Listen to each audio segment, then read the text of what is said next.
গত বছর মা একটা বিয়ে দাওয়াতে গেছিল, জোনাকির ভাইয়ের বিয়ে। বলতে পারিস আমরা ফ্যামিলি ফ্রেন্ড, কিন্তু কয়েক বছর আমাদের কোনো কথাবার্তা ছিল না। একটা ভুল বোঝাবুঝির কারণে দুই পরিবারের সম্পর্কে ফাটল ধরেছিল। কিন্তু জোনাকির ভাইয়ের বিয়ে থেকে সম্পর্কটা আবার আগের মতো হয়ে যায়। আর জোনাকির কথা যদি বলিস, ওর সাথে আমার খুব একটা সাক্ষাৎ হয়নি, কিন্তু কেন জানি ওকে খুব ভালো লেগে গেল। ভালো লাগা বলছি কেন, ভালোবেসে ফেলেছি ওকে। কিন্তু এই কথাটা ওকে বলা হয়নি। কিন্তু আমি জানি সত্যিকারের ভালোবাসায় কখনো পরাজয় হয়।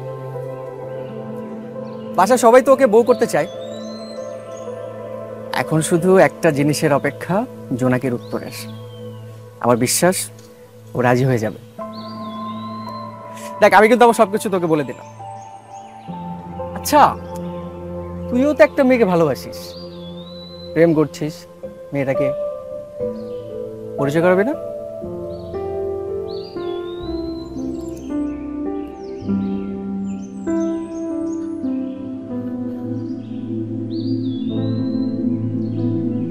অনেকদিন পর আমাদের যাওয়া আসাটা আগের মতো হলো।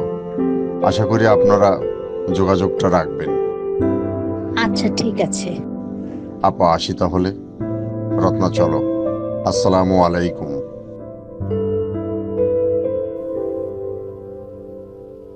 বাই।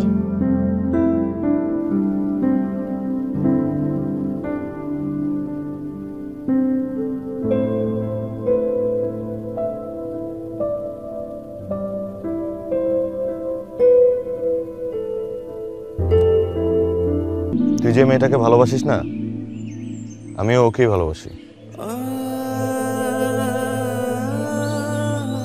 মানে তুই কি ভাবছিস, তুই জোনাকিকে ভালোবাসিস সেটা জেনে আমি দূরে সরে যাব, চুপ থাকবো, ড্রামা করব? তুই ভালো মতোই জানিস আমি এরকম না।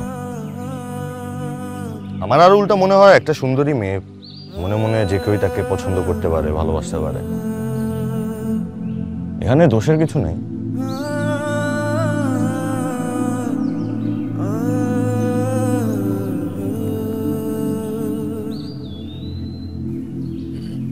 তুই কি জোনাকিকে কখনো বলেছিস তুই ওকে ভালোবাসিস? এসব কথা তো আমি আগে তোকে বলি।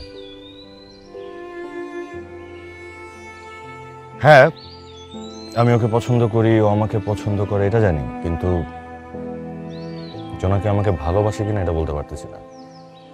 আমাদের ক্ষেত্রে দুজনেরই সিচুয়েশন সেম।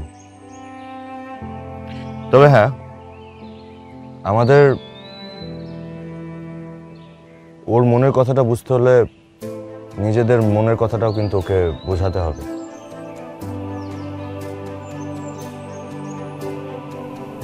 ঠিক বুঝলাম না। চল, সর্ট আউট করি।